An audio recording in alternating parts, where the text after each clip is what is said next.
জীবনে যা উপার্জন করেছিলেন তার সবটুকুই খরচ করেছেন স্ত্রী সন্তানদের মুখে হাসি ফোটাতে।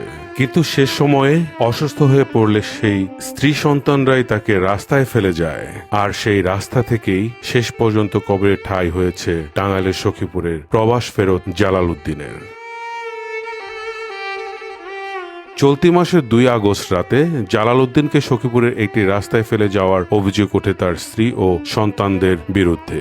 অসুস্থ অবস্থায় রাতভর রাস্তায় পড়ে থাকার পর পরদিন স্থানীয়রা উদ্ধার করে তাকে ভাতিজির বাড়িতে নিয়ে যায়। পরে বিষয়টি সামাজিক মাধ্যমে ছড়িয়ে পড়লে শুরু হয় ব্যাপক আলোচনা ও সমালোচনা। স্থানীয়দের অভিযোগ, উদ্ধারের পর প্রায় 2 সপ্তাহ পেরিয়ে গেলেও স্ত্রী সন্তানদের কেউ জালাল উদ্দিনের খোঁজ নেয়নি।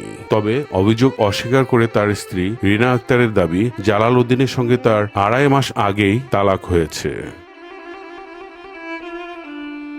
অসুস্থ এই রেমিটেন্স যোদ্ধাকে স্বাস্থ্য কমপ্লেক্সে ভর্তি করা হলে 1 সপ্তাহ চিকিৎসাধীন থাকার পর নিজ বাড়িতে নিয়ে যায় তার ভাতিজি। কিন্তু শেষ পর্যন্ত আপনজনদের দেয়া আঘাতে সোমবার বিকেল 3টায় ভাতিজির বাড়িতেই মৃত্যুর কোলে ঢলে পড়েন জালাল উদ্দিন।